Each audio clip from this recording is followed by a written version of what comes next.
Guys, I have a new hobby. It's making art dolls. Let me tell you, I saw this TikTok tutorial by Taint Cause 3, I believe is how you say their username. Their name's Emma, and their profile will be on the screen now, and it'll be linked in the description. And I loved their little art doll tutorial that I had to go make my own, and I've been thinking about making art dolls. I love watching Dollightful's customs, and I've been searching the thrift stores for any Monster Highs to customize, or like Ever After High, but I haven't found any, so I thought this is the perfect excuse to just try and make an art doll. So to start everything off, I make the wire armature. Now the wire I used for this, I don't know what kind of wire it is, I just found it laying around. I twisted mine with a drill, my wire. I don't have video of me doing it because I had to go ask for help changing the drill bit, and I got a little bit embarrassed by that. But it was super easy. I'm sure you can find tutorials on how to twist wire with a drill online. But then I used some pliers to help give my armature the right and even bend so that both sides were symmetrical, and that was super helpful. Definitely have pliers while you're working on this. Art dolls can vary in size. While making this, it was actually a very similar process of how I made my sprinkles sculpture, which is a giant raccoon, and it just really reminded me of that. I'm even using the same wire. My biggest mistake was I accidentally attached all of my limbs together in the armature, but before I actually sculpted anything onto it and baked it. So it just made the clay, I had to be a little bit more gentle because I didn't want to mess up what I sculpted on the head while working on the hands. So I've never actually sculpted a face before. I tried my best to remember all the planes of the face that I learned last semester in my life drawing class, but honestly, the face is a little goofy. I wish I did a lot of things differently. I kind of want to experiment and make a simpler style face. I'd also like to try using epoxy sculpt instead of oven baked clay, because I've seen that you can sand it and smooth it after it's dried. And although you can carve and sand oven baked clay like I'm using here, it just is a lot more brittle once it's baked, so I don't recommend doing that a ton, which is what I learned especially on the feet. I also think the fact that I did a monster-ish character being a Cyclops, it's my OC EggBite, by the way, the kind of mistakes that I made honestly just made him look more monster-like, which I think was really helpful because I wasn't trying to make an exact replica of the human face.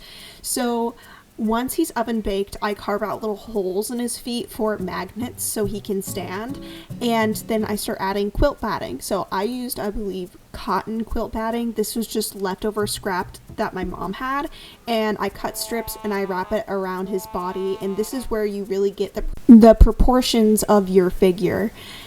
I just secure mine with just a little bit of painter's tape before I wrap it. Honestly, the tape stays on while you wrap it with string. I use just a bunch of embroidery floss to wrap and make the skin, that's what I've been calling it, of EggBite. And this was very tedious. Hi, hello. I just went to Target, and let me tell you, this selection of clothes for Ken, fugly. But we have this tie-dyed ensemble, and we're gonna put it on this man who just got all his skin today.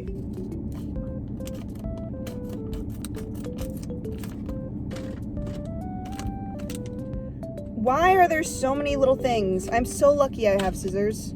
I'm not a doll collector, but I do get doll Twitter tweets on my Webkins of the Day Twitter all of the time. So I feel like I know a bit about the culture, and people just generally aren't particularly happy with the clothing quality of Mattel right now.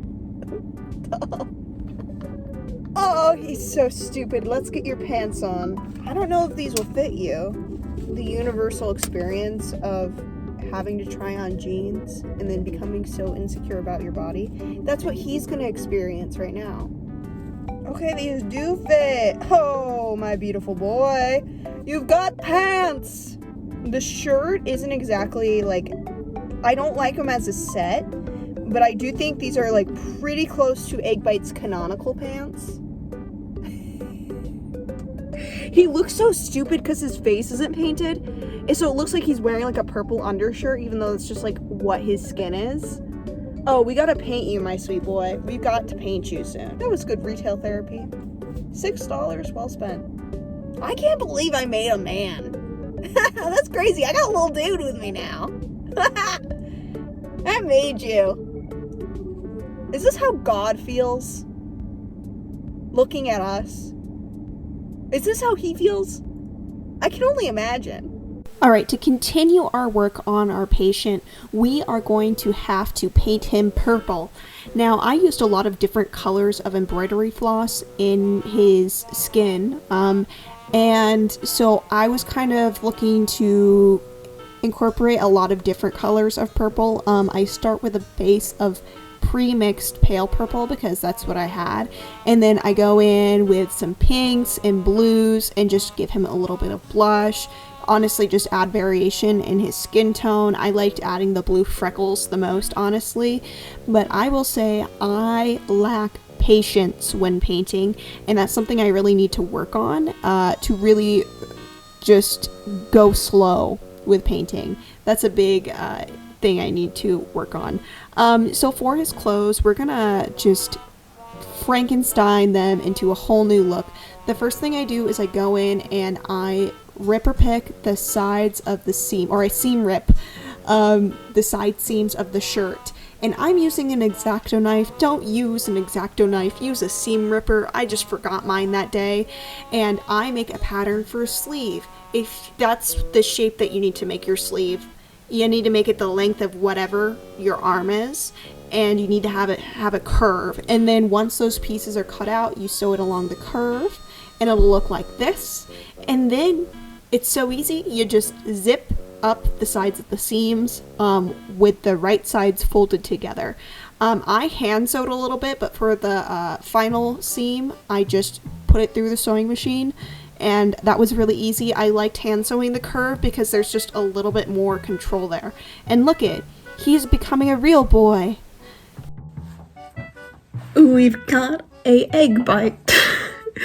So, the next things we need to do is customize the clothing more. I'm going to dye this shirt a different color. I think I'm gonna make the pants a bit darker and then distress them with a Dremel. And then I need to figure out if I should give him hair. I also need to touch up the paint in the eye because his iris is a bit wonky. Oh, also he needs a magnet in his foot. And then he's done. Yeah. Let's go. Through some sort of holy intervention, I had the idea to give him a hood. And it was actually super easy. I just took two squares, and on one side they have a curve, sewed it together, and then with my seam on the raw edges, I made it wide enough to fit a piece of thread so he could have his hoodie strings. And once I clean up all of my stray ends, and I'm ready to decorate and paint the hoodie. I kind of liked the combination of blue and yellow, but I wanted something that wasn't like kind of went with his color palette, and although the blue went, the yellow did not. The yellow absolutely did not match his color palette. It was striking. Yellow is a great color on him. So I bounced around with a lot of fun details. I do end up putting hoodie strings and patches on the jacket. I forgot to film that because, again, I was doing this late at night and I was having fun. I was having the zoomies. And for the hoodie, I bounced through a lot of different colors I wanted to use. And at first I was kind of thinking a purple, pink, blue galaxy motif, but then I was like, that's kind of almost like too 2015. So to touch up some of his details on the paint job, I go in, I fix his iris, and I add another more royal blue to add variation in it. The iris isn't very detailed. I haven't built up to kind of more detailed stuff yet. I'm just like getting the paint on and making it look alive. That's kind of my standard right now for this art doll.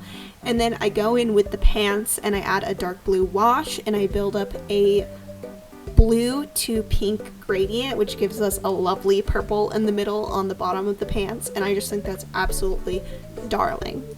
So I had a couple things off camera, like I said. I end up also making him like a halter neck white shirt to wear underneath his hoodie jacket, which I think is so cute.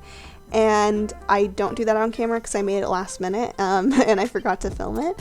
And then we get back to the jacket. So the jacket, this is where I kind of go off my rocker. I go, what if I tie-dyed it with this blue and kind of made it like a tie-dye thing, like the base part of the shirt? And I forgot that I used yellow for the sleeves and the hood. And if you didn't know, yellow neutralizes purple because they're complementary colors on the color wheel. So if you're ever wanting a more muted purple, you can just add yellow and it'll have that effect. All complementary colors do that to each other. So it was looking kind of blah, you know? And so I end up mixing gray and decide I'm gonna go back to the classic EggBite look. We're gonna give him a gray hoodie, although it's not a pullover hoodie. It'll be close enough. It's not lore accurate, but it'll look good. And so I just finger paint this hoodie. I have lost all decorum. I'm going crazy. And, you know, it was very enriching. Maybe not the best decision, but very enriching. So to circle back with the pants, I take a Dremel and I slowly go over the spots and applying pressure when I want bigger holes, and I move it in like almost a circular motion, and that gives you some really good tears. And then after I have all the discretion that I want, I go over the frayed edges with purple and white paint just so they pop more. And then of course, because I got black on the back of the jeans, I give him little pockets, and then I paint his waistband and his front pockets as well the same light purple so they have a bit more contrast. So one of my favorite details on his pants are the rhinestones, so I add one as his front button, which I think is so cute. And on the back pockets, I add some as almost like grommets for the pockets. And then I also take a Sharpie and I add in some stitching on the pockets. Again, I just think it's cute. I think it's adorable. If you are doing this, I used E6000 glue, which you should do in a well-ventilated area. If you're not wearing gloves, wash your hands thoroughly after. And maybe wear a mask or like a respirator if you get headaches easily like I do from chemical fumes. Make sure to take the proper precautions to keep yourself safe and healthy. And with all that being said, I'm so excited. I completed my first ever art doll or like doll custom, and let's get to that grand reveal.